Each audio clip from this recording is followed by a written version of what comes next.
Hey, it's Patricia Murphy. It's Friday, Casual Friday, and this is Seattle Now. This week, King County voters left their home work pods and went directly to the ballot box. Then hopefully they went right back home because we just hit 100,000 coronavirus cases in Washington state, and they're on the rise. Yep, the days are getting darker, and not just because we're losing the sun. The Seattle Times' Vinh and Melissa Hellman are here to break down the week's news. But first, let's get you caught up. Seattle, New York, and Portland are suing to invalidate the anarchist jurisdiction label from the U.S. Justice Department. The cities were named in a memorandum from the Trump administration last month. The president has threatened to use the designation to withhold federal dollars. The lawsuit filed in U.S. District Court in Seattle called the consequences of withholding federal money during a pandemic deadly serious. 911 was out across the state for a time yesterday. Seattle police tweeted shortly after 4 o'clock, urging people to use a backup number for emergency assistance. The system was back up shortly before 5 o'clock. No word yet on what caused the outage. And Cornell University Law School Dean Eduardo Peñalver will become the first Latino president of Seattle University. He grew up in Puyallup and doesn't start the job until July next year, when current president, Reverend Steven Sundberg, retires. And he'll have work to do. Freshman enrollment at the private college has dropped since the start of the pandemic.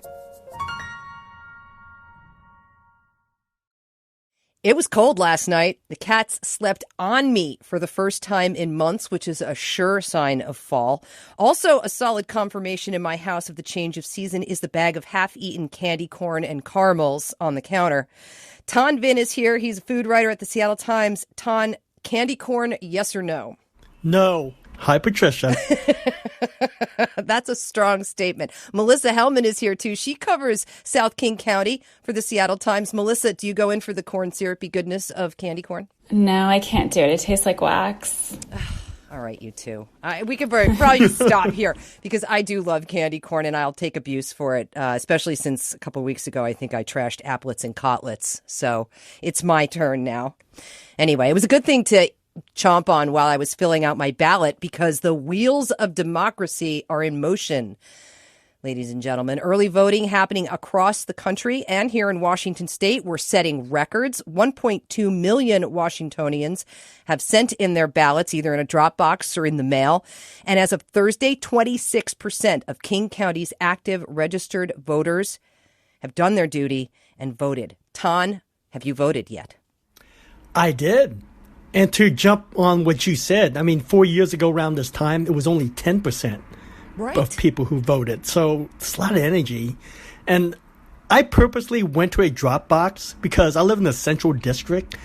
And Cherry Street is just packed with people. There's just so much energy because people are just dropping off their ballots and taking selfies and pictures and posting them. It's crazy how busy the Cherry Street ballot box is. Yeah, voting is a big thing this year. Melissa, what about you? Have you filled out your ballot yet? I have not yet. I'm actually looking at it on my desk right now.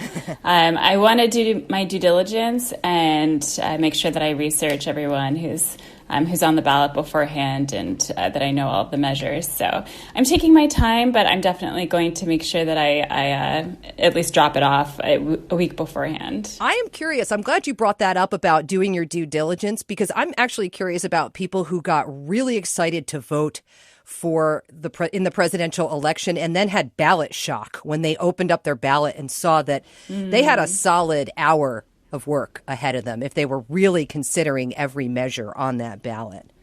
Right. Yeah, lots to consider. The presidential election has been a major distraction, but we have all kinds of races going on in this state, including the governor, Prop 1, all kinds of issues that deserve our research, Supreme Court justices on there. Have you voted yet, Patricia? Absolutely, I voted. I got my ballot, I sat down, and I voted immediately. And then I dropped it off. And then I started to... Good for you. Well, I started to wonder, though, if I had done it too early. Because then I started seeing all these pieces coming out about stuff that I had voted on. And I'm like, oh, my gosh, did I really make the right choice? Now I'm having voter anxiety about my choices. Interesting. Yeah. You're having voter's remorse. Oh, well, not, just like a little like, did I do the right thing? Which doesn't happen if you drop your ballot off at the last minute. Right. I think you just need to go with your instincts. And I think that it seems like you voted with your guts. I just stick with that. Thank you. I appreciate that because, I do know journalists who don't vote, who decide that this is not something they should participate in. I do because I think it's just really important, and it's a right that I can't give away, honestly. Mm-hmm. And that ballot is so long. I know. And I feel like I should have waited for all these Seattle Times stories to come out, previewing these elections and what to vote for or what not to vote for. Yeah, there's a lot of work you really need to put into your ballot this time around. It's not as simple as the flashy presidential race or the governor's race here. And, you can log on to the King County Elections website and make sure your ballot is counted, too, which is super fun. We're showing up the rest of the nation when it comes to mail-in voting. Yeah. I can't imagine standing in line for 5 hours. I mean, you don't even see a honey bucket or anything. There's no food truck. The people just standing there. It says literally 5 hours. That's just impressive. That's a great idea, though. Some food trucks should monopolize on that, though. There you go. Have a live band out there, Some enterprising young kid with a box of donuts could probably make a fortune in a voting line right now. Right. Yeah, like sell some Girl Scout cookies or something. Yeah, stick those puppies on the end of a stick. 6 feet distribution. Stick the money on the end. Pull it back. I'm reading in the Seattle Times that the tabulation equipment is so versatile now. You can use any kind of ink you want. So you can vote in pink sparkly pen or green highlighter if you feel like it, which is nutty because I was running around my house looking for an appropriate pen. I didn't know. I never noticed. I mean, I've done with red, blue, black. I felt so bad. I didn't even know until so your recently. vote might not have been counted in the past. I know. I felt really bad. It's like learn something every day, I guess. Oh, well. And everybody is decorating for Halloween right now. There's pumpkins and spiders and skeletons out in my neighborhood. And I think because people are home, they're just really getting into it this year. And they started setting this up like way, way early. And I also noticed there are some socially distant events happening. Snohomish County is doing a zombie walk. And my neighborhood group has like a spooky activity map that you can add your address to if you want. And I guess the pumpkin patches are open. I saw that as well over the weekend. Melissa, do you like Halloween? Are you doing anything?